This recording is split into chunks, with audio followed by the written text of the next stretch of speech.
Top ബാൻഡിലെ ഓർക്കസ്ട്രക്കാർ ഭയന്ന് വിറച്ച് ഒളിച്ച് രക്ഷപ്പെടാൻ ശ്രമിച്ച ഒരു നിമിഷത്തിനാണ് പാട്ടുവേദി ഇന്ന് സാക്ഷ്യം വഹിക്കുന്നത്.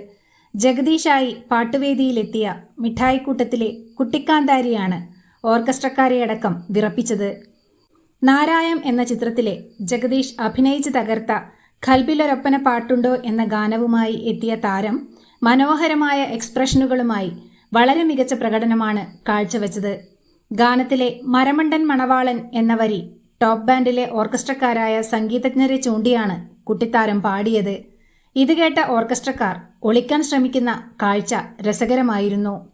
ഓർക്കസ്ട്രയിലെ ആരെയാണ് മരമണ്ടൻ മണവാളൻ എന്ന പേര് വിളിച്ചത് കൃത്യമായി പറ എന്ന ശരത് സാറിന്റെ പ്രതികരണവും പൊട്ടിച്ചിരി ഉണർത്തിയിരുന്നു. ഭദ്രക്കുട്ടിയാണ് മനോഹരമായ പാട്ടും രസകരമായ നിമിഷങ്ങളുമായി നാദവേദിയിൽ അവിസ്മരണീയ മുഹൂർത്തങ്ങൾ ഒരുക്കിയത്.